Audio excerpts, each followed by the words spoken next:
Se analiza la cuarentena intermitente, los controles están con todo, hay bardo con los que se fueron el fin de largo y Maru Botana nos dejó helados. Fíjate la heladita. No, me da impresión, no. Otro día más en este hermoso y congelado país. El gobierno estudia la posibilidad de un cambio de estrategia para manejar la pandemia. Rompan todo, estos 4 rompan. Se trata de un esquema desarrollado por 3 investigadores del CONICET que plantean cierres y aperturas intermitentes. ¿Cómo funciona exactamente? Y bueno, quédate que te explicamos. Ahora está todo el barrio reunido y decimos todo. ¡A viva voz, basta, señores! Parece que se armó bardo porque desde el Ministerio de Seguridad esta mañana dijeron que los que viajaron por el fin de largo se pongan cómodos. El turismo está prohibido, así que la gente que se fue no puede volver y eso es lo que vamos a tratar de evitar. Si hay alguien que se le ocurre hacer eso el martes y el miércoles. Y bueno, digamos que se veía venir. Pero ¿es legal esto? Porque algunos dicen que no. Ok, lo debatimos con los que saben. Bueno, ¿vos qué decís, che? Por último, si hablamos de explicaciones, la que va a tener que dar unas cuantas va a ser Patricia Bullrich. La presidenta del PRO había acusado a Ginés González García y a Alberto Fernández de pedirle una coima a Pfizer. ¡Epa, qué fuerte! Sí, y mucho más fuerte es que al rato el mismísimo laboratorio salió a desmentir a la Pato. Ante esta situación, tanto Ginés como Alberto avisaron que se vienen acciones legales. Quiero empezar por aclarar que lo que dice es falso, que nunca nadie le pidió a ningún laboratorio que tenga un intermediario para vendernos vacunas y que nadie pidió sobornos ni nada parecido. La pregunta que voy a hacer, le digo, voy a hacer denuncia penal, denuncia civil y todo lo que sea necesario. Arranca Fuego Amigo, un programa que no puede volver del fin de largo porque no se fue a ningún lado.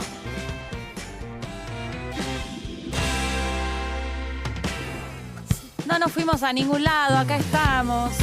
Buenas noches a todas, a todos, a todes. ¿Cómo estás, Diego? Hola, Cata, ¿cómo va? ¿Sabés que yo me estaba preguntando qué película están viendo algunos sectores del oficialismo y de la oposición, ¿no? Estamos en el peor momento de la pandemia, no hay ninguna discusión.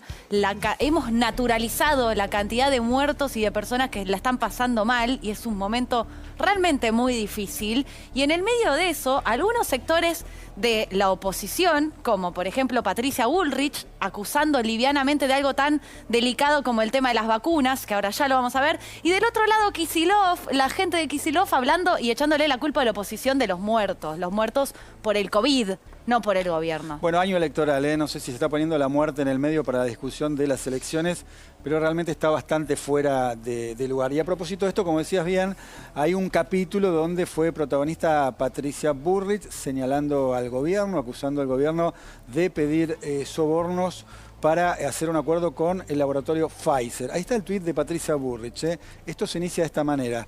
Dice Patricia Bullrich en el tuit: González García no lo aceptó, no quiso comprar vacuna Pfizer. ¿Por qué? Porque delegó la negociación en una ex empleada de Sigman, Sofía Tarragona. Usar un intermediario es la matriz de la corrupción K. Poner un amigo que hace el trabajo sucio. Ese es el hecho de corrupción, dice Patricia Bullrich. Y inmediatamente sale Pfizer con un comunicado a desmentir esto que dice Patricia Bullrich, principal líder de la oposición. Pfizer no ha recibido peticiones de pagos indebidos en ningún momento. Por otro lado, la compañía no cuenta con intermediarios, distribuidores privados o representantes para la provisión de la vacuna COVID-19. Fuerte comunicado de Pfizer, clarísimo sobre la acusación de Patricia Bullrich. Bueno, y va escalando, ¿no? Entonces Patricia Bullrich responde: el comunicado de Pfizer no niega nada de lo que yo digo, por lo tanto, yo reafirmo mis dichos, insiste Patricia Bullrich. Por Twitter encima. Por Twitter, recordemos, titular del principal partido de la oposición, del PRO, por lo menos uno de los integrantes de Juntos por el Cambio. Y bueno, sigue la historia, sale el exministro de Salud de la Nación, Ginés González García, que hacía muchísimo que no hablaba públicamente, y se refiere al tema. A Patricia Bullrich la voy a denunciar penalmente, civilmente y todo lo que sea necesario. Esto no lo voy a dejar pasar. Pero sigue la historia, porque hasta el propio presidente de la Nación, Alberto Fernández, también le contesta a Patricia Bullrich y dice: semejante acusación resulta absolutamente falsa y por ende inaceptable, algo que bien sabía quien la formulaba. Dijo lo que dijo sin importarle el daño que causaba no solo a quienes acusaba, sino también en la confianza ciudadana y en la institucionalidad misma de la República. Por esos motivos he instruido a mis abogados que el próximo lunes inicien las acciones legales pertinentes contra quien ha lanzado tan vergonzosa difamación. La convivencia democrática no puede autorizar que la injuria y la mentira se conviertan en una práctica admitida. Bueno, uno imaginaba que esto terminaba ahí, ¿no? Con el ida y vuelta. No, parece que no. Pero no, Patricia Bullrich se monta sobre la declaración de Alberto Fernández y escribe en su cuenta de Twitter: presidente, puede denunciarme las veces que quiera, pero las vacunas siguen sin llegar y ustedes sin aclarar qué pasó con Pfizer. Explique por cadena nacional por qué no se firmó el contrato que hubiera salvado miles de vidas. Busque ahí el culpable, no a quien dice la verdad, insiste Patricia Bullrich. Bueno, vamos a ver qué dice la justicia, pero Pfizer sacó un comunicado negando esto, ¿no? A ver, Analía Argento, ¿vos crees que toda la oposición piensa lo mismo que Bullrich? No, a la misma hora que Patricia Bullrich se estaba peleando con Alberto Fernández, yo estaba hablando con gente muy cercana a Horacio Rodríguez Larreta y decían, estaban entre preocupados, consternados. La pregunta era, si tiene pruebas, ¿dónde están? Y la reflexión es, esto le hace daño a toda la política. Además, algunos se preguntaban quién la eligió para ser presidenta del PRO. ¿Por qué? Porque en Juntos por el Cambio dicen, los radicales tienen convencionales constituyentes. Sí. Bueno, la Coalición Cívica es un partido más chico, quizás más personalista y no se comparan. Pero en el PRO, ¿quién eligió a Patricia Bullrich? ¿Cuándo la votaron? ¿Quién la puso en ese lugar? Ojo que en la ciudad de Buenos Aires, donde hay una competencia entre Horacio Rodríguez Larreta, moderado, y los halcones con nido en el despacho o en la oficina de Mauricio Macri y de Patricia Bullrich, esto es un tema muy delicado. Y se está metiendo con las vacunas en un momento muy difícil. Es un tema muy delicado, ¿no? porque vos haces una denuncia pública sin ninguna prueba. O sea, estamos cansados, me parece, de las denuncias públicas. ¿Por qué no fue a la justicia en vez de denunciarlo públicamente si ella tiene pruebas de que ocurrió efectivamente esto? Ahora, Eli, vos hiciste la primera nota donde Patricia Bullrich dice eso. En realidad salió de una nota que vos le hiciste en la radio. Contanos un poco cuáles eran los argumentos para acusar así sin pruebas tan livianamente. Ella habló de que tiene información que nunca identificó, jamás identificó quiénes eran sus fuentes de información.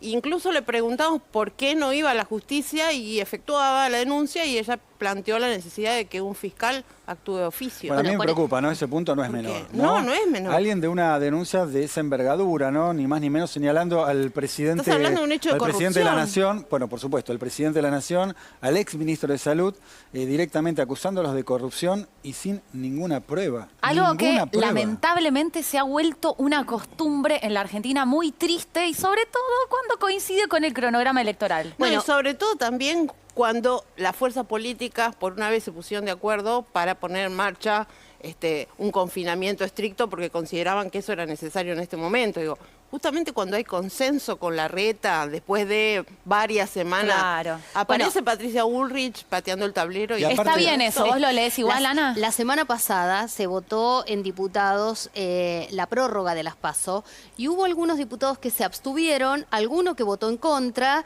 y entre esos estaban los que tienen buen diálogo con Patricia Bullrich. ¿Por ejemplo? Y por ejemplo, Martín Grande, que se abstuvo, iba a votar en contra, y que hace 10 días estuvo en la oficina de Mauricio Macri con Patricia Bullrich. Digo, todo más o menos va en el mismo sentido. Hoy Elisa Carrió salió a despegarse. Salió otra vez a decir que ella no había hablado de envenenamiento. Sí. Que ella hablaba del envenenamiento de los opositores en Rusia, todo no en bien Argentina. claro, del envenenamiento. Claro. Pero, digamos, empiezan en Juntos por el Cambio a despegar de Patricia Bullrich. Bueno, si bajan un cambio, si sirve para eso, bienvenidos, porque la verdad es insoportable el nivel de violencia política de algunos sectores del oficialismo y de algunos sectores de la oposición en el medio de una situación, de nuevo, trágica, que es la pandemia del coronavirus y una crisis económica y social muy fuerte. Bueno, vamos a dar vuelta a la página, vamos vamos a hablar de otro tema que también generó polémica. Tiene que ver con este fin de semana largo. Seguramente mucha gente se ha ido de sus casas a pasar el fin de semana largo, aunque no podía, aunque no lo meritaba.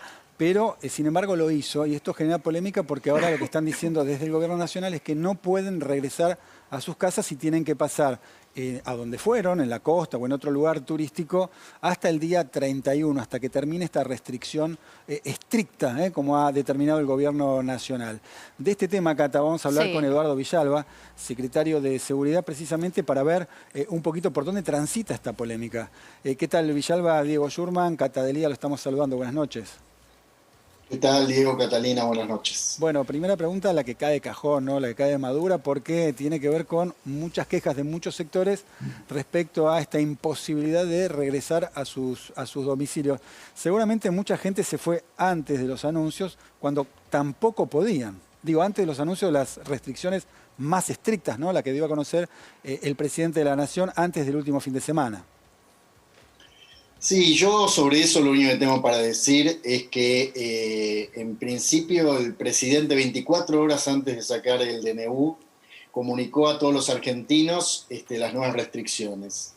Y este DNU que empezó a ser vigente a partir de las 0 horas del día sábado, lo que establece, no establece nada en realidad sobre la gente que se haya ido de turismo o a pasear. Lo que establece es específicamente unas medidas que tienen que ver con el aislamiento por una determinada cantidad de días y la imposibilidad de las personas de moverse más allá de los alrededores de su domicilio para proveerse de víveres, por ejemplo, salvo que tengan el permiso correspondiente como personal de actividades esenciales. Así que en este sentido, en lo que hace a las fuerzas de seguridad y lo que expresó hoy la ministra por la mañana, lo único que se expresó es que las fuerzas de seguridad van a hacer cumplir el DNU tal como el DNU establece. ¿Y qué hay con, digamos, qué piensa usted de las críticas de constitucionalistas que hoy salieron a hablar en distintos medios de comunicación y en las redes sociales de que esto es inconstitucional?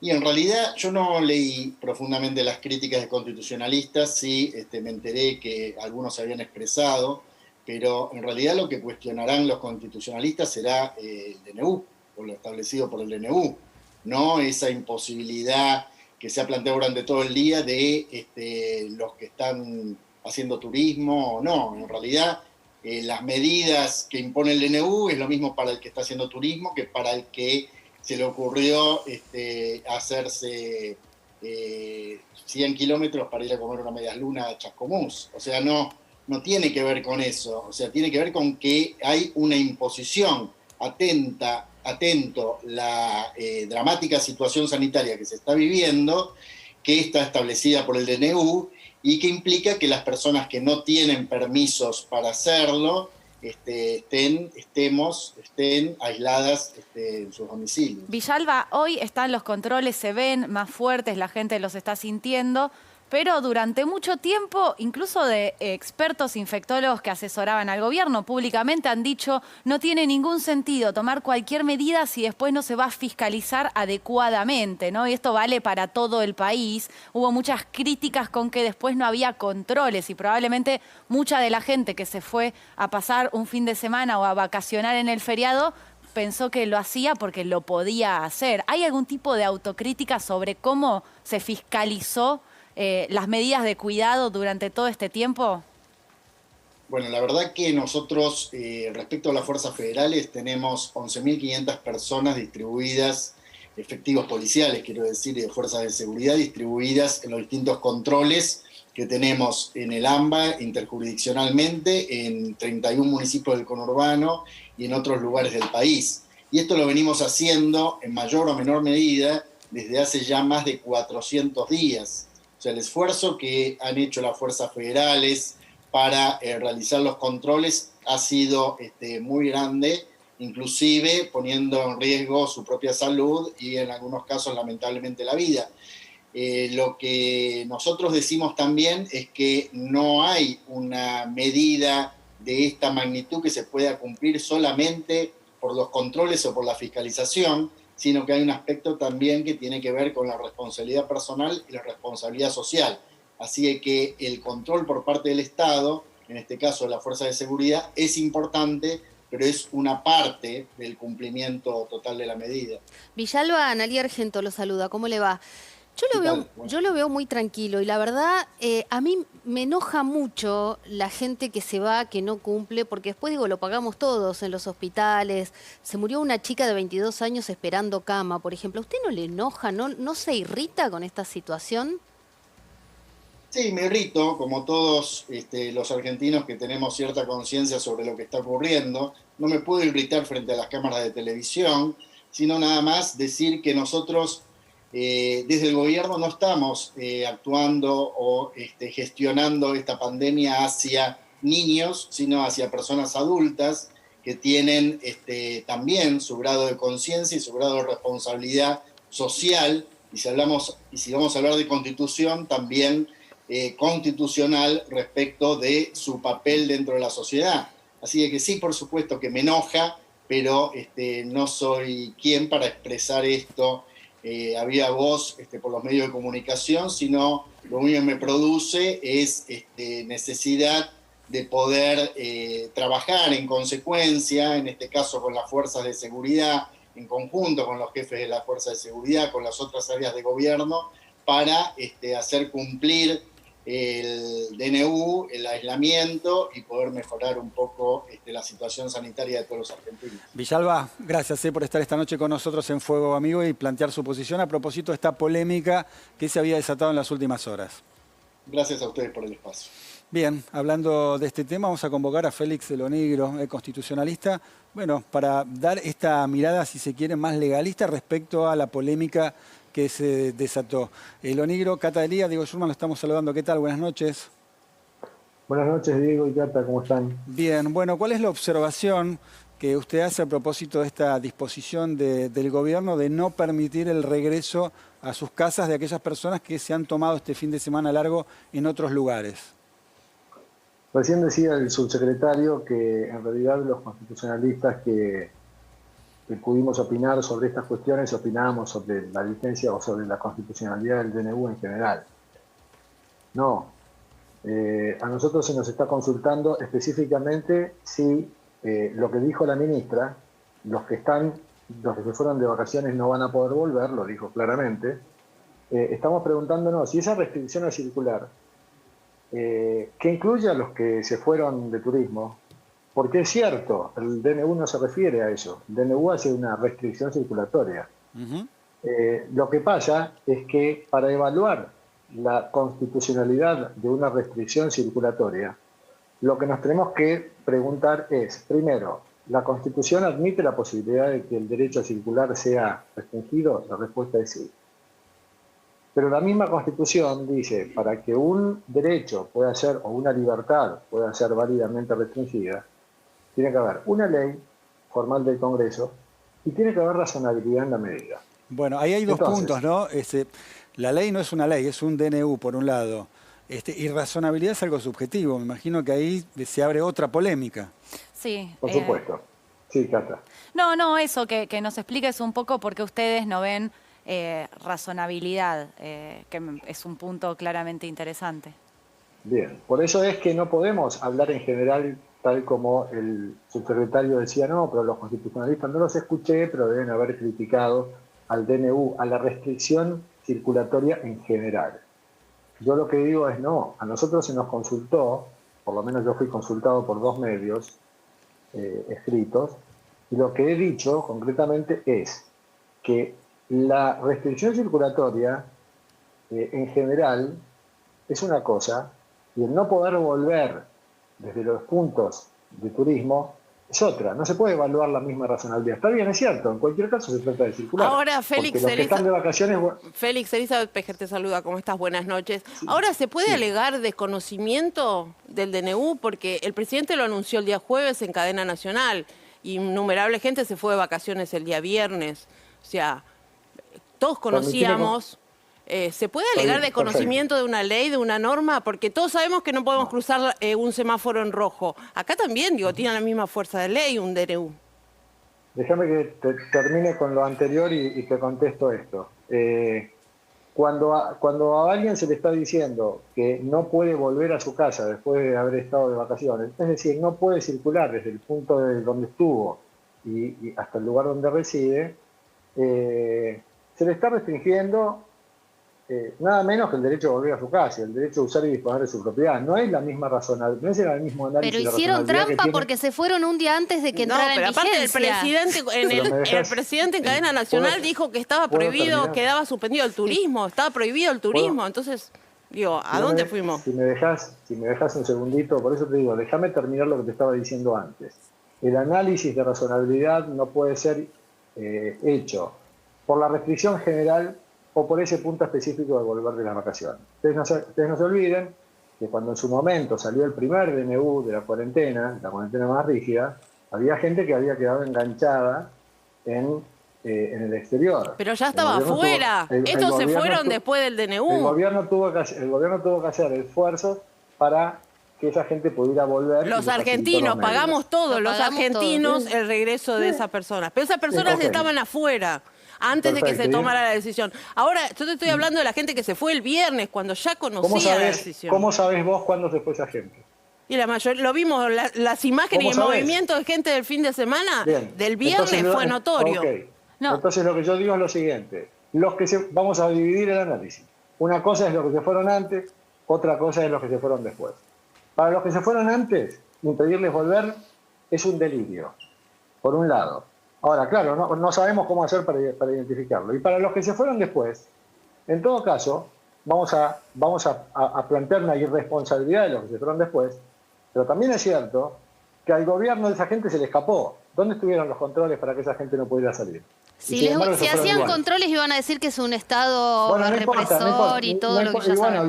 No lo hicieron, perfecto. Hay muchas zonas grises, me parece, pero también me parece que, digamos, y saliendo de la discusión de si el gobierno controló mal, si están bien o no las medidas, si es constitucional o no, también hay una cosa de empatía, de un momento trágico que está en la responsabilidad de cada persona cumplir con los medidos. No, por supuesto, no te lo digo a vos, sino como haciendo una conclusión de cierre de nota que va más allá de lo constitucional, más allá de la consulta que te hicimos puntual a vos, que de paso te agradecemos estar acá en Fuego Amigo, que pienso yo de la responsabilidad que cada uno tiene. Tenés razón, Cata, es así, por supuesto que es así. Lo que pasa es que también hay que evaluar, y esto habría que preguntárselo a algún sociólogo, habría que también pensar en el hartazgo social de la gente, no solamente en el marco de una pandemia, sino en el marco de un gobierno Estás dándome el pie, escúchame, que Félix. no sabe qué hacer en materia de pandemia. Quédate. Finalmente tienen que terminar tres tipos del CONICET diciéndole al gobierno lo que tienen que hacer a 3 días de haber metido una medida restrictiva. Esto es un delirio, el gobierno no sabe para dónde ir con esto. Félix, quédate mirando Fuego Amigo, te agradecemos y te mandamos un saludo, quédate mirando porque justamente vamos a hablar de una propuesta de científicos del CONICET hablando de las medidas intermitentes. Gracias por estar con nosotros. Y no estaba ensayado esto, no estaba ensayado. Pero pero nos dio el pie justo, la verdad que sí. Vamos a hablar de este tema, pero primero con este informe.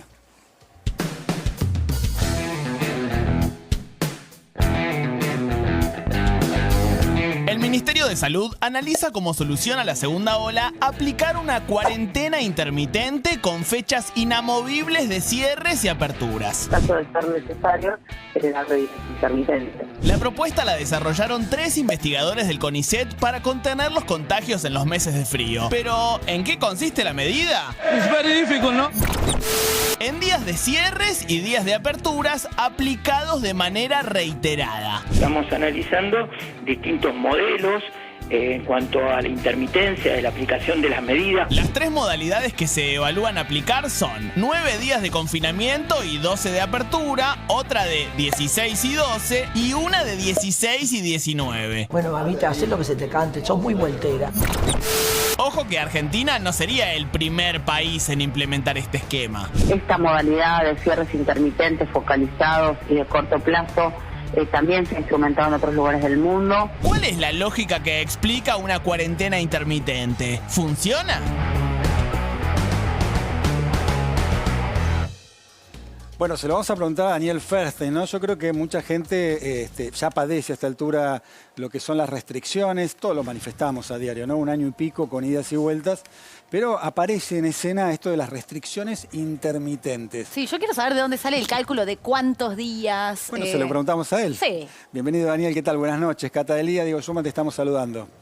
¿Qué tal? Buenas noches, ¿cómo están? Primero me gustaría corregir un tema del informe, que yo no tengo ninguna constancia de que lo que está pensando, o sea, qué es lo que está evaluando el gobierno o cuánto se vincula a nuestro proyecto de trabajo de hace tiempo. Digo, para dar buena información en el sentido que podemos explicar cuál es el sentido de medidas intermitentes. Creo que ha sido buena la decisión que se anunció el jueves en este contexto, que es el contexto en el que estamos en la Argentina de mayo de 2021, pero digo, no necesariamente tiene por qué tener vinculación con lo que estamos haciendo. Ojalá si lo tiene, nosotros hemos acercado muchas veces se enlaza, Daniel, con una afirmación de la ministra Bisotti que no descartaba la posibilidad de restricciones intermitentes. Ahora, nosotros tampoco sabemos si hacía referencia al trabajo que ustedes venían haciendo. Sí, de hecho, cuenten un poco quiénes son ustedes, qué están haciendo y qué proponen con respecto a las intermitencias y después, bueno, obviamente saber si tienen alguna relación con Bisotti y lo están trabajando en conjunto o no.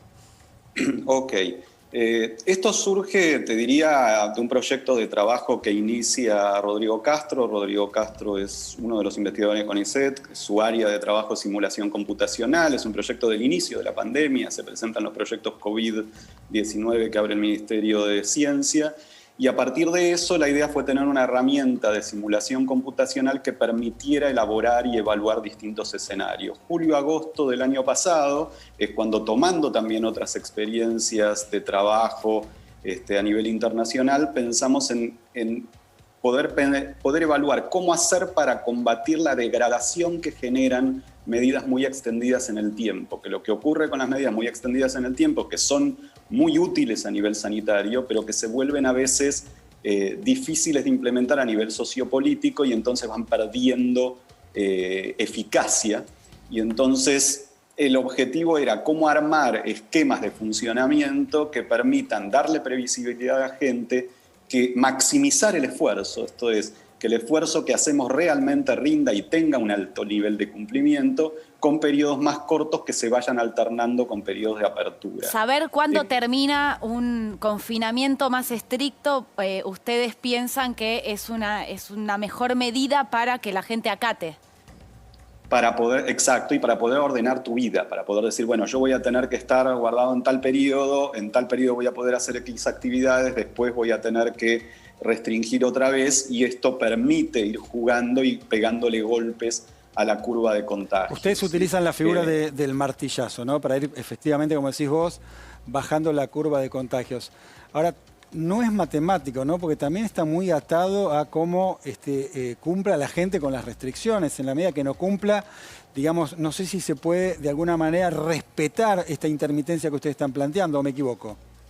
Exacto, toda medida va a depender del acompañamiento social. Lo que nosotros veíamos como favorable de esto es que dejas de correr detrás de la curva y te permite tener una planificación y poder incluso acordar con la población objetivos. Esto es, si vos simulás escenarios, podés saber a cuántos contagios promedios semanales podría llegar, por ejemplo, si lograste en el periodo de cierre un 30% de la reducción de la movilidad. Y entonces ponerse un objetivo colectivo que nos dé más fuerza para el próximo ciclo de cierre. Esto es un poco la idea. Y cuando preguntabas los días de esos 3 escenarios que nosotros habíamos planteado, sí, tiene que ver con aprovechar al máximo posible los días de actividad económica para abrir y siempre sumar los fines de semana adyacentes al periodo de cierre. Entonces, por eso, si es una semana, son 9, porque le suma los 2 fines de semana. Si son 2 semanas, son 16, ¿sí? Y la idea es cómo manejar esos ciclos, que por supuesto, si lo pensás de un punto de vista sanitario, la verdad que lo ideal sería un mínimo de 16, ¿sí? Porque haces un ciclo completo del ¿Y hay otros países que implementen algo similar a lo que ustedes están planteando? No de esta manera, esto es, no con simulación de escenarios, no necesariamente con estos esquemas fijos de apertura y cierre, pero sí ha habido otras experiencias en distintas sociedades que han intentado esta idea de cierres más cortos y ciertas aperturas después, quizás no con este nivel de planificación, aunque se ha intentado, ha habido muchos trabajos científicos que lo han propuesto, ¿sí? Desde Barabasi, que es un gran científico rumano al comienzo de la pandemia, hasta papers que lo han planteado para Italia, distintas jurisdicciones que lo han intentado. Digo, son como formas que yo creo que no es de ninguna manera la mejor estrategia. Creo que quizás es la viable en este contexto. Daniel, gracias por compartir la iniciativa en esta noche en Fuego Amigo con todos nosotros. No, por favor, gracias a usted. Buenas noches. Bueno, ahí estaba, Daniel Feirstein, de alguna manera una propuesta alternativa, ¿no? Todas las que venimos oyendo, efectivamente se han aplicado en otros lugares del mundo. Bueno, nada, hay que probar, ¿no? Me parece que la gente de alguna manera siente el cansancio y por ahí con esta alternativa logra mayor previsibilidad, como dicen ellos, y acepta el confinamiento. Sí, lo interesante sería que estén en diálogo con el Ministerio de Salud, ¿no? Que los escuchen a ver si, digamos, esto funciona. Bueno, un nuevo informe, en este caso, tiene que ver con estos tiempos de necesidades, de urgencias y de lo importante, la ayuda a los demás.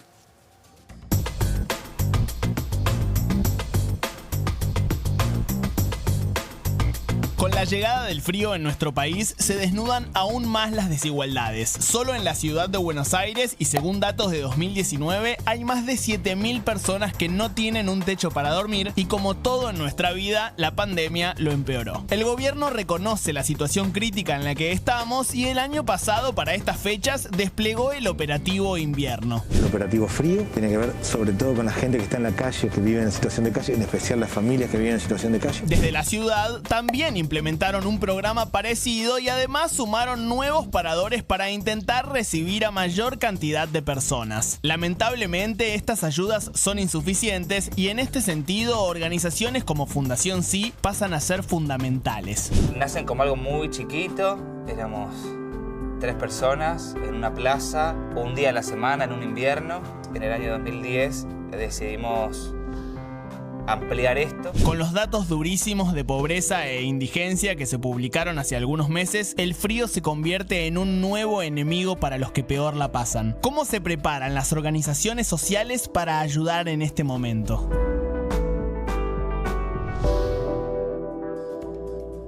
Nos salimos de la política, de las peleas de un lado y del otro, porque lo que está pasando en la calle es grave, es grave. Hay una desigualdad estructural muy fuerte en la Argentina y la pandemia y la crisis económica lo vino a profundizar. Y si hay alguien que desde chiquito, y doy fe porque me lo he cruzado en muchísimos rincones del país, que labura con la gente de verdad en la calle, es Manu Lozano. ¿Cómo estás, Manu? Bienvenido a Fuego Amigo. ¿Cómo va? Buenas noches.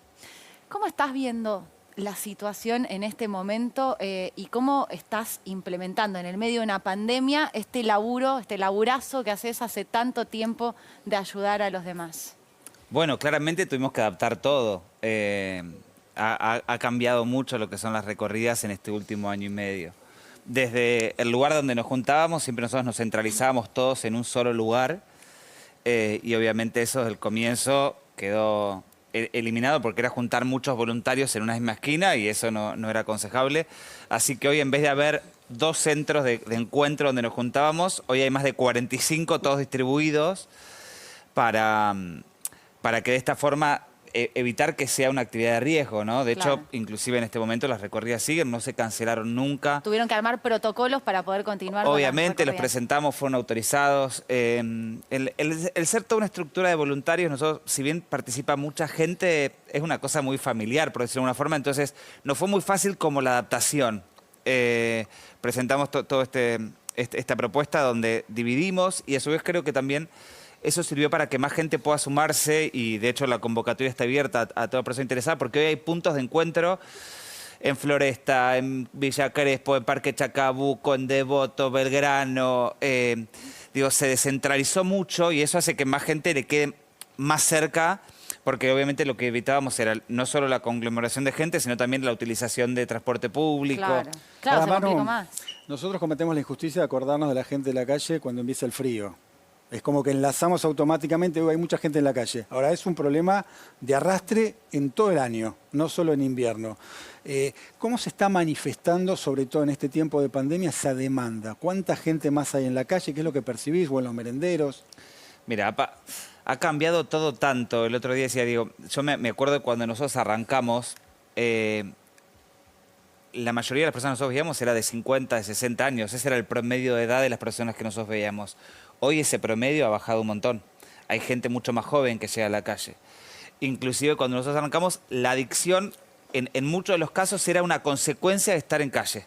La persona llegaba a la calle y para sobrevivir a la calle terminaba sobre todo con adicción al alcohol. Hoy en muchos la adicción es la causa por lo que llegan a la calle. O sea, un montón de variantes y de cambios que uno ve en la población que claramente también hablan de la crisis del país y que son todas cosas que no nos gustaría compartir, ¿no? O sea, que ojalá no fuera así. E inclusive nos es mucho más complejo el seguimiento de las personas porque muchas veces antes tenían un lugar más fijo donde dormir y eso nos permitía un laburo mucho más profundo porque sabíamos que a Pedro lo encontrábamos todos los días en la misma esquina. Entonces, para hacer un tratamiento, Y hoy, en base a lo que consuman, es donde terminan durmiendo muchas veces. Entonces, hoy lo encontramos en Once, mañana lo encontramos en Recoleta, pasado en Belgrano. Imagínense hacer el seguimiento, mucho más difícil. Contá un poco... ¿Qué tipo de cosas hacen en las recorridas para quienes están escuchando por primera vez lo que hacen en la Fundación Sí? El objetivo es acompañar. Y eso intentamos como resaltarlo para que la gente sepa que nosotros vamos a acompañar y a conocer a las personas que visitamos. ¿Qué se hace después? Es sumamente variable porque depende de cuál es la historia de cada una de esas personas. Hay mucho desconocimiento sobre esta problemática y el común de la gente cree que llegan a la calle porque se quedaron sin vivienda. Y no es así. Digo, claramente se quedaron sin vivienda, pero aparte hay otras causas. Porque, a ver, para que la gente entienda, si cualquiera de los 5 que estamos en este momento en el programa no pudiéramos pagar el alquiler mañana, tendríamos un tío, un primo, un papá, un hermano, alguien que nos tire un colchón en el living. Entonces, más allá de la falta de vivienda, o sea, de la crisis económica, hubo algo más que hizo que la red social, que la red vincular se fuera cortando. Que se rompa. Y por eso la persona llega a la calle. Y por eso también es tan complejo el que la persona pueda salir de calle. Porque no solo lo soluciona un subsidio habitacional para poder alquilar una pensión. Hace falta todo un acompañamiento mucho más profundo, ya sea para recuperarse de una adicción, para iniciar un tratamiento, una revinculación familiar. Ahora, ¿por lo mismo no funcionan los paradores oficiales? ¿Por esto mismo que estás explicando? Creo que son una solución para la emergencia, para pasar la noche, pero después para que la persona de verdad salga de calle, o sea, que vuelva al sistema, se sostenga fuera de calle y que exactamente, y que esté reinsertado, requiere todo un laburo mucho más profundo.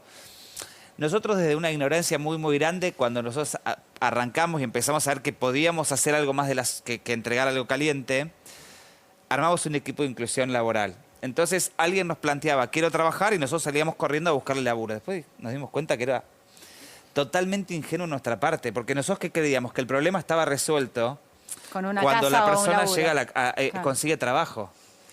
Y ahí arranca todo otro gran desafío. ¿De qué varía eso? No es lo mismo una inserción laboral de alguien que hace 6 meses que no trabaja a que de alguien que nunca trabajó. Una persona que nunca trabajó, hay que ver hábitos de higiene, puntualidad, lo que implica tener un jefe, trabajar en equipo, tener compañeros.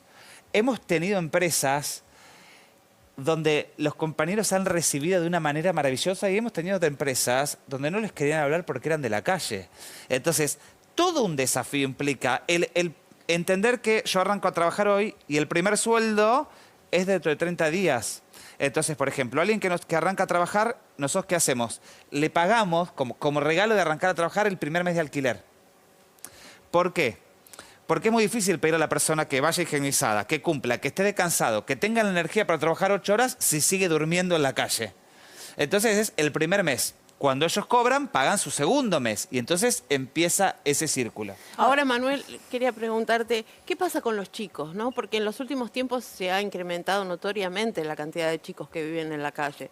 Y de hecho hay relevamientos de bastantes organizaciones que están bastante lejos también de lo que dice el gobierno de la ciudad. ¿Qué ven ustedes con los chicos en la calle? En la diferencia de números hay que tener en cuenta algo muy claro para clarificar por qué es esa diferencia tan grande entre los números oficiales y los no oficiales. Y es entender cuáles son los indicadores que se utilizan para establecer si unas personas de calle o no. Hay números que consideran que quienes están en calle son los que literalmente están durmiendo en la vereda, y hay los otros números consideran a personas que están en situación de calle, aquellos que están en los paradores, aquellos que alquilan una pensión y reciben un subsidio habitacional, porque no tienen la situación de vivienda resuelta a largo plazo. Claro. Entonces, ahí está la diferencia de número. Y con los chicos, claramente, o sea, hay que intentar protegerlos, pero el trabajo también... es diferente, digo, a los Sin adultos. duda, pero sobre todo porque en nuestro caso, con todas nuestras posibilidades y todas nuestras limitaciones, tenemos que trabajar. Primero, cuando esos chicos están con... Es raro que uno encuentre un chico que esté solo. Ajá. Nos ha pasado, pero excepcionalmente. Hace muchos años encontramos 2 chicas que estaban paradas en una esquina, y cuando uno les preguntaba qué pasaba, estamos esperando a mamá, estamos esperando a mamá, estamos esperando a mamá. ¿Cómo puede ser? Empezó la investigación, su mamá, empezamos a investigar a ver dónde, su mamá había ido al hospital, las había dejado ahí, les había dicho esperen, y cuando entró falleció. Las nenas se quedaron paradas en la esquina, Esperando. pero son casos excepcionales. Claro. Generalmente esos chicos están con adultos, y el laburo desde nuestro lugar es indiscutiblemente con los papás para poder proteger a esos chicos. Y obviamente en algunos casos también tiene que intervenir la justicia, porque hemos tenido partos que se producen en la calle, papás que no tienen que ver con una mala intención, pero que tienen un grado de adicción tan profundo que no tienen forma de cuidar a sus papás. Entonces ahí hay que ver de qué forma se hace un abordaje integral para cuidar a esos papás que necesitan un tratamiento, pero mientras tanto ver cómo se acompaña. Nosotros hemos tenido un caso de un bebé de días que día por medio entraba al hospital porque los papás estaban tan drogados que se le caían de los brazos. No era maldad. Durísimo. Se les caían de los brazos de la cantidad que consumían y no tenían la fuerza y se caían. Manu. Ese bebé que hoy se llama Aldana está viva, pero de milagro, y porque hubo un equipo de voluntarios acompañantes y que logró que la justicia interviniera a tiempo, que eso cuesta muchas veces, no para separar a la familia, para que mientras los papás se recuperaran, que podían recuperarse o no, estuvieran con otra persona de la familia que de verdad pudiera hacerse cargo. Estás hablando mucho de consumos problemáticos, que lo estás viendo cada vez más y en población joven, en padres jóvenes con hijos, en adolescentes, algo que vos ves que crece cada vez más, que antes las edades eran otras, de la gente en situación de calle. Desde tu experiencia, porque obviamente es tu experiencia, pero ¿por qué crees que pasa eso? ¿Por qué crees que tanta gente, digamos, los consumos problemáticos tienen múltiples causas, pero hay algo que recién decías vos de algo que se empieza a romper y gente que se siente afuera del sistema? Entonces me interesa tu mirada. Diego recién decía cuando arrancamos que nos acordamos de la gente en calle en el invierno. Eso pasa, la gente en calle está todo el año, pero a su vez yo siempre digo, pasa porque el debate debería ser anterior, porque ahí el informe decía, la ayuda no es suficiente. Claro que no es suficiente, pero la ayuda debería ser para prevenir que lleguen a la calle. Ahí es donde hay que intervenir. La mayoría, si hay algo que tiene, cada historia es diferente, pero si hay algo que tienen en común cada una de las personas que viven en la calle, es la historia de profundo dolor que hay detrás. Muchas víctimas de abuso, y cuando digo muchos es un porcentaje altísimo, abandono, violencia. Eso es común a casi la totalidad de las historias con las que nos encontramos. Entonces, la sociedad, el Estado, deberíamos intervenir antes, cuando a ese chico de 6, 7 años lo abusaban, lo golpeaban, quedaba abandonado, era víctima de violencia. Ahí, para prevenir a que llegue a la calle. Por eso, la fundación en la que soy voluntario, si bien su proyecto madre y nosotros nacemos por estas recorridas, empezamos también a generar otro tipo de proyectos. Sí, ¿por qué no contás? Yo imagino que vas al lado... en el acompañamiento de los chicos en los comedores de los 2, 3 años, con las residencias universitarias, con los jóvenes desde el interior. Bueno, eso quería que digas, Manu, porque me parece que eso es una apuesta a futuro, además. Es prevenir, eso, ¿no? porque realmente es dolorosísimo cuando uno se encuentra con una persona que de verdad hace un esfuerzo enorme por dejar la adicción y empieza un tratamiento y deja, y uno ve de verdad que dejan la vida en ese tratamiento y sin embargo la recaída es muy común.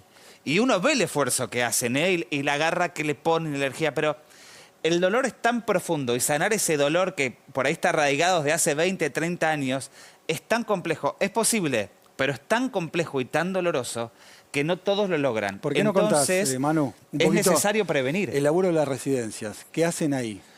Las residencias son casas grandes que tenemos en el interior, donde lo que hacemos es rastrillar todas las escuelas rurales para que aquellos chicos que quieren seguir estudiando tengan la posibilidad. Chicos que están a 400, 500 kilómetros de donde están las universidades, que vienen a un rancho de barro, techo de paja, que no tienen luz en la casa, que quieren salir adelante y quebrar esa situación de pobreza extrema, pero no tienen la posibilidad. Entonces vienen a estas casas, ahí estudian lo que quieran, hay chicos estudiando ingeniería, medicina, profesorados, arte, lo que quieran. Ahí tienen cubierto el hospedaje, la comida, los libros, las clases de apoyo académica, porque las herramientas con las que salen del secundario rural son abismales de las herramientas que la universidad le exige para entrar, entonces requieren de un esfuerzo y un acompañamiento bestial.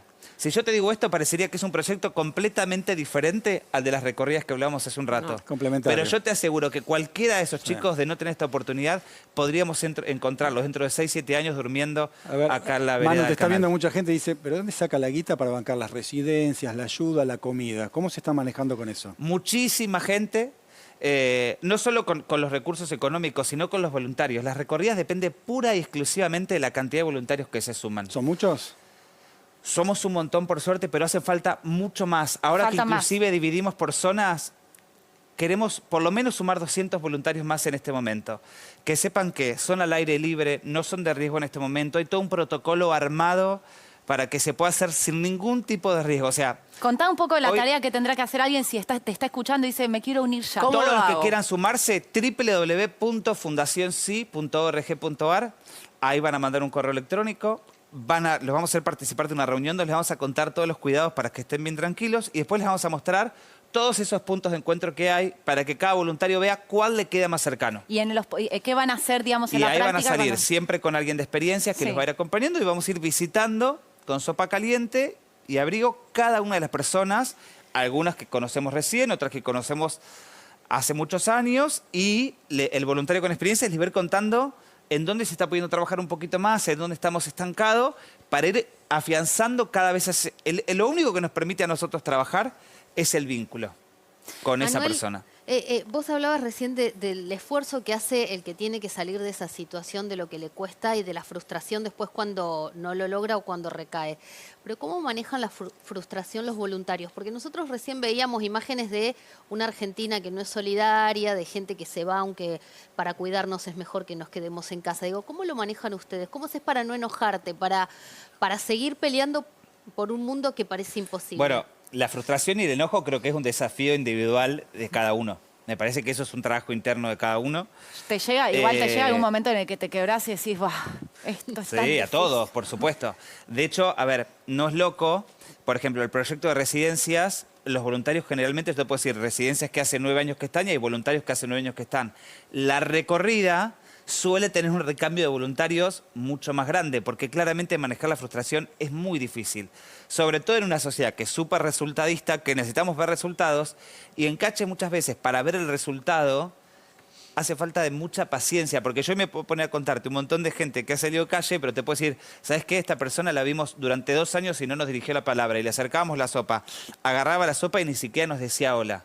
Entonces, imagínate la paciencia y la tolerancia y la frustración de los voluntarios que durante 2 años vieron a esa persona sin que les dijeran la palabra y que, claro, hoy sí, qué bueno, está fuera de calle, está en un hogar o está trabajando, pero digo, hubo que hacerse de mucha paciencia y entender sobre todo que el proceso es del otro y que nosotros acompañamos el proceso del otro y que tenemos que respetar los tiempos del otro. Cata decía, bueno, ¿quién se quiere anotar como voluntario? Dabas la dirección.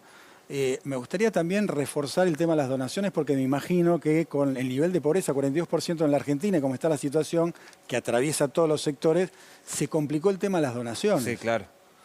Sí, desde empresas que nos acompañaban y que se han ido del país, hasta un montón. Nosotros las residencias las financiamos con empresas que nos acompañan y un montón de donantes que donan 250, 500 pesos por mes. Y hay mucha gente que nos ha pedido disculpas y que uno lo entiende y que no lo está pudiendo hacer. Gente que dona 50 pesos por mes y que se toma el trabajo de decir, le juro que intenté recortar un montón de cosas antes de bajar estos 50 pesos porque sé de la importancia de los 50 pesos, pero ya no tengo otra cosa que recortar. Yo no sé nada de vos, Manu. ¿Vos tenés familia? ¿Esposa, hijos, algo? No, esposa e hijos no, pero sí tengo familia porque tengo mamá. No, te lo pregunto porque me parece que estás como casado, ¿no? Con esta acción prácticamente y te involucra y te llena todo el tiempo, ¿no? ¿Cómo de alguna compensás esta situación, sobre todo en un momento de pandemia? Mira, yo creo que la humanidad tiene un problema, acá me pongo más filosófico, pero creo que tenemos un gran problema los humanos que es que no somos conscientes de la enorme capacidad que cada uno de nosotros tiene para impactar en la sociedad en la que vivimos. Entonces, cuando uno, y esto no siento que me pase a mí, siento que nos pasa a todos los que decidimos como mirar un poco más. Que hay muchos, además. Montón. Porque si no, digo, somos solo en la fundación a más de 3.000 voluntarios laburando y poniéndole el cuerpo de una manera donde no siempre es, no siempre es una situación alegre, ¿eh? Digo, yo me acuerdo de Javi, que es un chico que ahora falleció, cama, desintoxicación, Hospital Fernández. Hay momentos donde... Para que entiendan, y porque si no, explicarlo corto puede sonar raro, Javi, su mamá le daba alcohol en la mamadera. O sea que imagínense el grado de adicción. A Javi lo conocimos a los 34, 35 años, no hace falta que les diga, se arrancó en la mamadera. Entonces, los primeros 3 días de la desintoxicación, Javi, que había aceptado el tratamiento, estaba atado en la cama. Yo no les puedo explicar las cosas que Javi le decía al voluntario que estaba al lado. No era nada agradable. La puteada más terrible que el televidente se puede imaginar era la que le decía al voluntario. Y el voluntario estaba ahí al lado agarrándole la mano. Entonces, ¿era una situación agradable? No. Pero era lo que Javi necesitaba en ese momento. Entonces, hay miles de personas, más allá inclusive de la fundación, obviamente, que hacen un montón de cosas. ¿Pero por qué? Porque descubrieron que de verdad cada uno de nosotros tiene esa capacidad de hacer algo más. Y cuando uno descubre eso... ¿Qué pasa? Queremos hacer todo el tiempo... De hecho, la RECO fue así. Al primero que logramos internar por una adicción, dijimos, pará, si lo pudimos hacer por Sergio, lo podemos hacer por Pedro. Si lo podemos hacer por Pedro, lo podemos hacer por... Y así... Mi pregunta va más dirigida a... Vos contenés a mucha gente. Y mucha gente me contiene a mí, ¿eh? ¿Quién te contiene? Entre todos. Creo que esa es la riqueza del laburo en equipo. Nosotros somos yo voy a decir una palabra que a mucha gente no le gusta que diga. Nosotros somos un gran zoológico. Y yo lo digo te diría uno de los mayores orgullos de lo que a mí me pasa en la fundación. En la fundación hay gente que viene solo importado, en la fundación hay gente que viene en bicicleta, en la fundación hay voluntarios que son personas que hoy han salido de calle, en la fundación hay voluntarios que estaban encerrados en su casa con fobia social y gracias a la fundación lograron empezar a salir y hoy son voluntarios. Digo, hay chicos de 17, de 15, está Alicia que tiene 82 y hoy claramente no está participando activamente de las recorridas porque se está cuidando. Ese gran zoológico, que lo digo por la heterogeneidad, es lo que nos contiene y los que hace que por ahí hoy yo esté más arriba y te esté motivando a vos y mañana yo esté más abajo y seas vos el que me motiva a mí. Bueno, Manu, te agradecemos a vos y a ese gran zoológico y a Gracias. ojalá en el mundo y en la Argentina haya más Manu Lozanos y a toda la gente les pusimos el graph para que se puedan sumar como voluntarios, donando, todos los que puedan ayudar, ayuden a ayudar a Manu Lozano. Gracias, buenas noches. Muchas gracias, Manu. Pequeño corte y ya volvemos con más Fuego Amigo.